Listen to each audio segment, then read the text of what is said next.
This is Elliot Miller of the Christian Research Institute. There's a recent Facebook discussion about my editorial in the Christian Research Journal, Volume 33, Number 4, on premarital sex.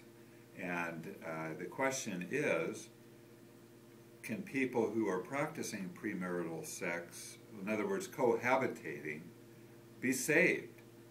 And this is really a touchy issue because on the one hand, I'm not in a position to judge people's salvation. Only God knows who is saved. And it is very true that conversion is a process, and someone can sincerely, from their heart, ask Jesus to come into their life and be their Lord and Savior, but not immediately understand everything that calling Him your Lord implies. And conversion is a process, sanctification is a process, and so very possibly someone who is currently living with someone that they're not married to and cohabitating with them could be saved. But the question is this something that Christians should tolerate? Should we allow people in our churches to be living together and outside of marriage and worshiping with us and not confronting them on this issue? And that's another matter altogether.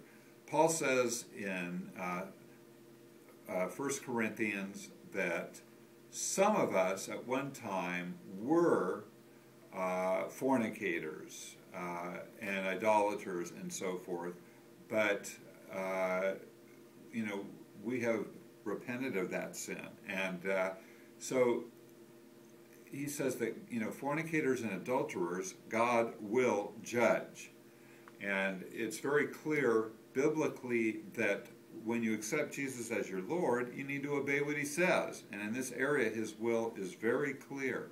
And so when we preach the gospel, we should not sidestep this issue. If we're sharing Christ with a couple that are living together, with humility, with love, with mercy, we need to make known to them God's will in this matter and offer them the support as Christians, every bit of support that we can to help them, if they want to follow Jesus, to move out of that living situation. Because it's very important as the church that we represent to the world God's will, and that we not communicate to the world that we're no different than the world.